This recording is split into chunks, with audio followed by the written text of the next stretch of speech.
Rápidamente, y como estamos hablando de metodología, las comunidades han aprendido, y esta es una gran lección aprendida, a que en situación de desastre también activar los órganos judiciales. Ese es, pues mi papel como abogado sería mostrarles cómo eso metodológicamente ha funcionado para las comunidades. Los derechos de las personas y específicamente del pueblo raizal poco se han materializado a través de acción de las leyes. La mayoría de los derechos del pueblo raizal han sido reconocidos a través de la jurisprudencia, después de luchas judiciales por parte de los miembros del pueblo raizal y de sus organizados y sus organizaciones representativas. En el caso de Providencia, la señora Josefina Huffington, que es conocida grandemente en el archipiélago, presidenta de la veeduría cívica de All Providence, presentó una acción de tutela rápidamente, 16 de diciembre de 2020. Ayer la compañera Shirley Cochrane nos hablaba del estrés post-desastre y todo el tema, y que incluso postraumático.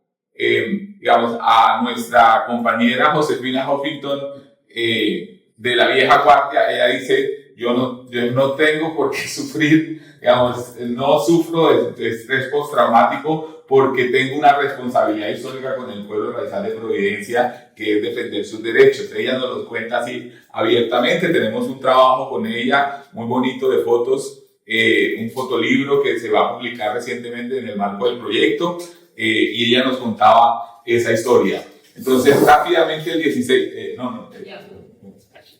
de diciembre, menos de un mes o a un mes de declarado el desastre, ella presenta una acción de tutela ante los jueces locales, ante el juez penal del municipal de San Andrés. Demanda a la Presidencia de la República, a la Unidad Nacional de Gestión del Riesgo, al Ministerio del Interior, al Ministerio de Vivienda, a la Alcaldía, entre otras entidades vinculadas al proceso de reconstrucción. ¿Cuál fue el objeto? Que se protegieran los derechos fundamentales vulnerados durante la reconstrucción posterior al huracán Iota mediante el plan de acción específico. ¿Cuáles fueron los derechos invocados específicamente? El de la vida digna, el de la salud, el de la consulta previa, la integridad cultural del pueblo raizal, la posesión ancestral y colectiva del territorio raizal. Sigamos. Entonces, lo que les decía ayer, paradójicamente, los jueces locales negaron los derechos del pueblo raizal de Providencia. Los jueces locales de San Andrés, en representación de los jueces constitucionales, negaron en dos instancias, en dos oportunidades, los derechos del pueblo raizal que estaban siendo invocados en Providencia, con una sentencia del 15 de marzo en primera instancia y confirmada por el tribunal el 2 de junio de 2021. Y las personas sufriendo el desastre y padeciendo la reconstrucción. ¿Por qué crees que fue negada en primera instancia? La razón fundamental es que consideraron que el derecho a la consulta previa no se aplicaba en situación de desastre. Sí.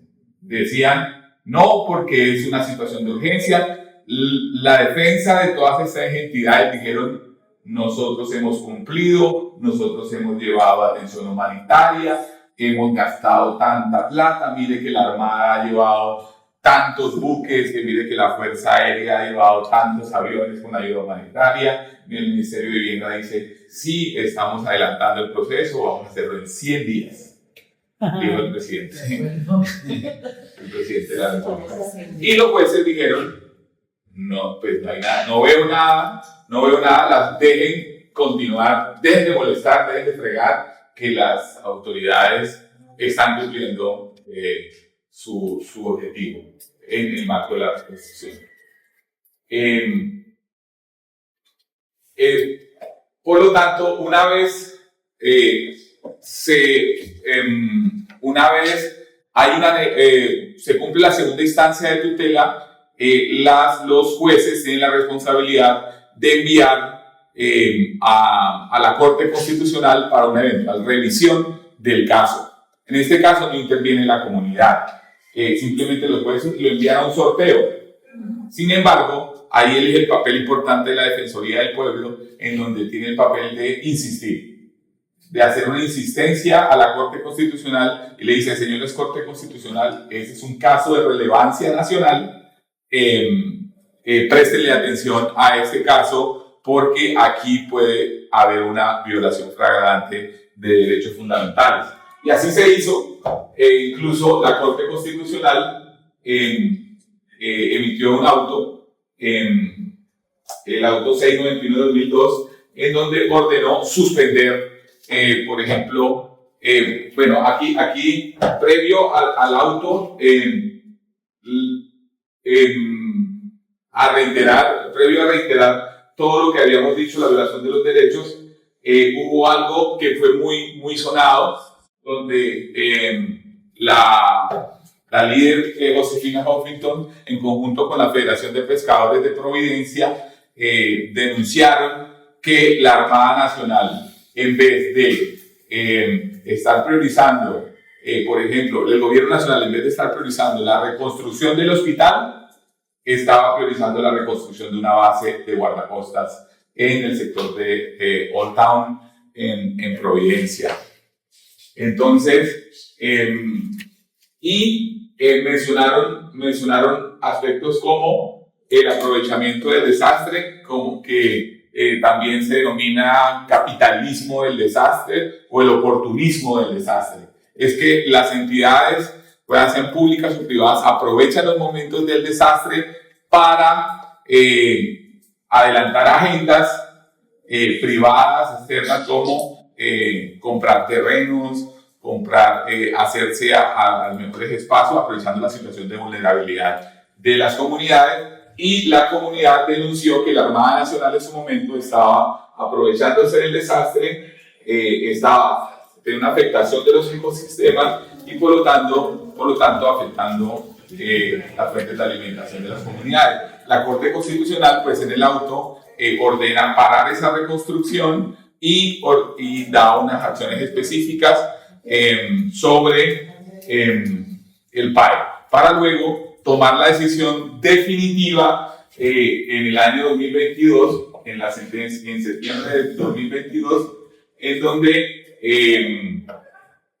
donde ya vamos a ver cuáles fueron las decisiones que tomó respecto a las peticiones de la comunidad. Pero entonces, recapitulando los hechos, se da el huracán, el gobierno adopta un plan de acción específico y el plan de reconstrucción, que denominaron el Plan 100, sin consulta previa suficiente al pueblo raizal. La comunidad vive por meses en condiciones indignas, viviendas provisionales precarias, fallas graves en agua potable, saneamiento básico y servicios de salud, sobre todo en una situación de COVID-19. La veeduría cívica interpone la acción de tutela en nombre del pueblo raizal y la Corte constata que la reconstrucción integral no había terminado al momento del año 2022, cuando ya se había declarado 2 veces en la situación de desastre mediante decretos. Entonces la Corte dice: no ha terminado y está lejos de estarlo. Y que el proceso siguió un enfoque unilateral, arbitrario y efectista, el tema de los 100 días, que desconoció necesidades básicas y derechos del pueblo raizal. Entonces, ¿cuál fue el primer bloque de derechos en disputa? En este caso, los derechos sociales básicos en situación de desastres. Entonces, que son el de la vivienda digna, el de la vivienda adecuada. Entonces, ahí es donde está la atención. Yo cumplo el derecho a la vivienda digna entregando una casa prefabricada que se puede hacer efectivamente en 100 días, o tengo que tener unos elementos adicionales como que es tiene que ser una vivienda tradicional. Además de tener todos los estándares de seguridad, también debe tener los estándares culturales que se adecúen a la tradición arquitectónica raizal, como son, todos conocemos cuál es la arquitectura raizal y que incluso está en riesgo de extinción. Entonces la Corte analiza ese tema, analiza también el derecho a la salud en una situación de COVID, por supuesto también el derecho al agua potable, el saneamiento básico y el ambiente sano. La Corte concluye que no se garantizó el núcleo esencial de estos derechos durante el proceso de reconstrucción. Digamos. El segundo bloque de derechos es los derechos específicos del pueblo raizal, como una comunidad étnica. Entonces, el derecho a la consulta previa, que es un derecho fundamental autónomo de los pueblos, el de la identidad cultural y dignidad humana ligada al vínculo especial del pueblo raizal con su territorio insular.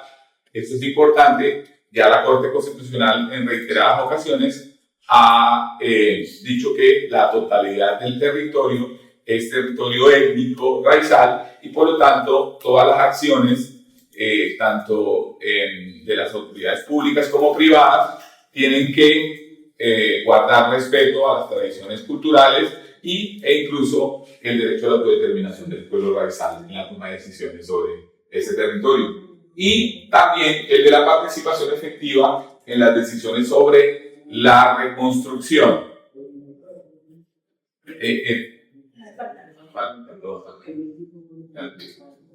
Y pues, la Corte, pues entonces en su decisión resalta que había una desconexión entre las prioridades del gobierno y las del pueblo raizal. Por ejemplo, el del inicio de la estación de guardacostas en un predio de especial protección ambiental, mientras seguían sin resolverse plenamente temas como la vivienda, el hospital, escuelas y servicios básicos.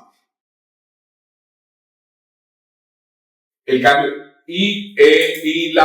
el bloque 3 que ya son sobre es una escala nueva de protección de derechos a las clásicas de derechos sociales, políticos y culturales, o derechos sociales, económicos y ambientales, que está ese tema que es una nueva generación de derechos, que es sobre el cambio climático y la protección de las personas frente a los desastres. Y la Corte, pues allí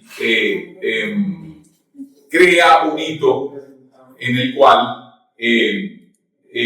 establece la obligación de incluir en el plan de acción específico medidas de prevención y adaptación al cambio climático por parte de la garantía de los derechos anteriores. Esto ligado a otros desarrollos constitucionales recientes sobre otras situaciones de desastres en el país. De Providencia también marca un hito frente a las responsabilidades del cambio climático.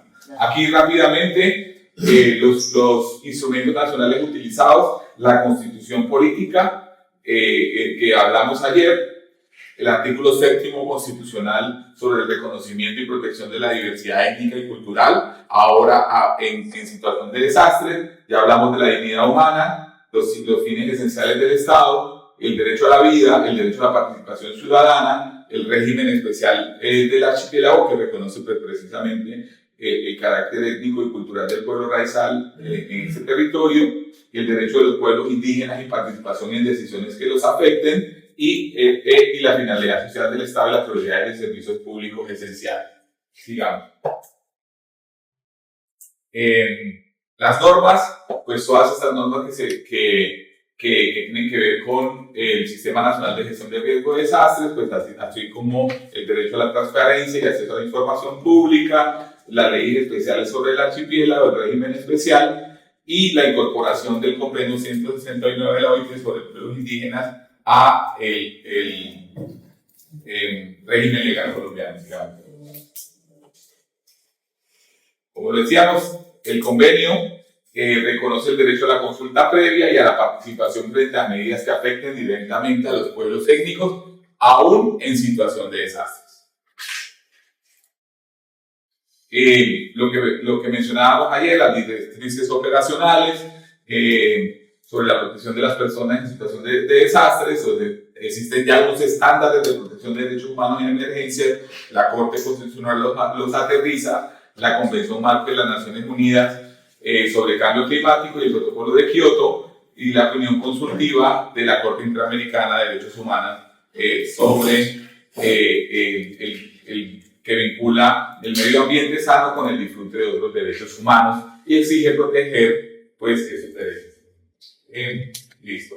Entonces, para concluir, ¿cuáles fueron los aportes de la sentencia de la Corte Constitucional sobre el tema del derecho de las personas en situación de desastres? Es que reafirma que en contexto de desastre el Estado debe garantizar mínimos prestacionales en vivienda, salud, agua, saneamiento y ambiente sano, que en el concepto de la Corte no se cumplieron en el marco del proceso de reconstrucción hasta el año 2022, que fue la decisión. Reconoce la consulta previa, sigue siendo exigible incluso en contextos de emergencia, cuando las medidas afectan directamente a un pueblo étnico, integra físicamente el cambio climático y la adaptación en el análisis de derechos fundamentales, enfatiza que la reconstrucción debe ser con identidad y bajo el principio de reconstruir mejor según el marco de Sendai y respetando el maritorio, en este caso el territorio y el proyecto de vida del pueblo raizal. Sí, entonces, revoca todas las decisiones previas que se habían tomado y concede el amparo de los derechos que fueron invocados por la comunidad, el pueblo raizal, reivindica el derecho a la salud y ordenó la intervención urgente del hospital de campaña, garantizar agua permanente, insumos médicos y servicio continuo de ambulancia, agua potable, abastecimiento diario mínimo de 65 litros por persona, distribución equitativa y a máximo 50 metros de cada vivienda. Eso es un granito porque ni siquiera San Andrés tiene esto en situación de paz. Saneamiento, solución definitiva al vertimiento de aguas residuales y pues ordena la certificación por parte de Lina sobre estas aguas residuales. Ordenó la evacuación de los escombros. Todavía estamos viendo que hay unas grandes barcazas que todavía están sacando los escombros y los residuos producto del desastre. La consulta previa que tuvo un hito importante el año pasado cuando ya se firmó el acta de protocolización con alrededor de 600 acuerdos sobre la reconstrucción y más o menos ordena el proceso de reconstrucción de Providencia, y esta sentencia marcó un hito fundamental en la vida de los providencianos, porque con esta sentencia los providencianos y providencianas van a poder regular o definir su futuro quizá dentro de los próximos 30 años.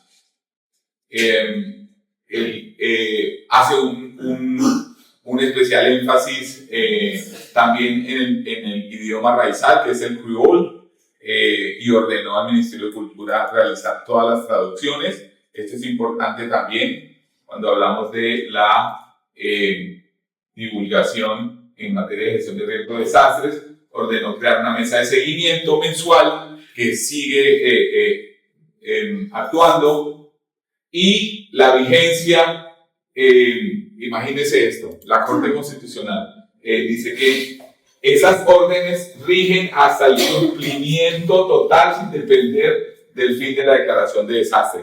Que si el cumplimiento del último acuerdo de los 600 o más o menos de eso, hasta que no se cumpla el último, la Corte Constitucional seguirá vigente, haciendo seguimiento. Esto se asemeja a otros casos específicos en Colombia, como el caso de los guayú y el derecho al acceso al agua de los niños, que está incluso protegido por sentencias de la Corte Interamericana de Derechos Humanos. Entonces, hasta que no se solucione el problema, la Corte Constitucional seguirá mandando e impartiendo órdenes al respecto. Entonces, esto es un gran hito dentro del derecho constitucional colombiano y para el pueblo raizal. Y, por ejemplo, hay unos desarrollos posteriores paralelo a esta acción de tutela, el Consejo de Estado también ordenó el desmonte de la estación de guardacostas, el proyecto de estación de guardacostas de Old Town y su reubicación en otra instalación. Y, por ejemplo, aquí ya hay unos quiebres sobre el proceso, no todo es color de rosa.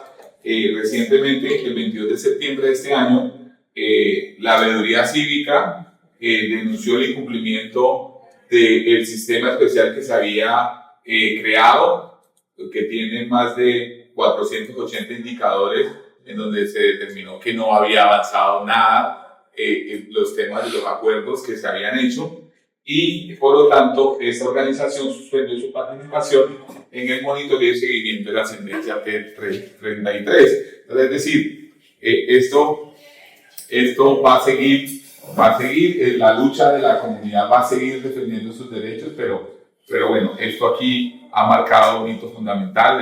Les agradezco su atención.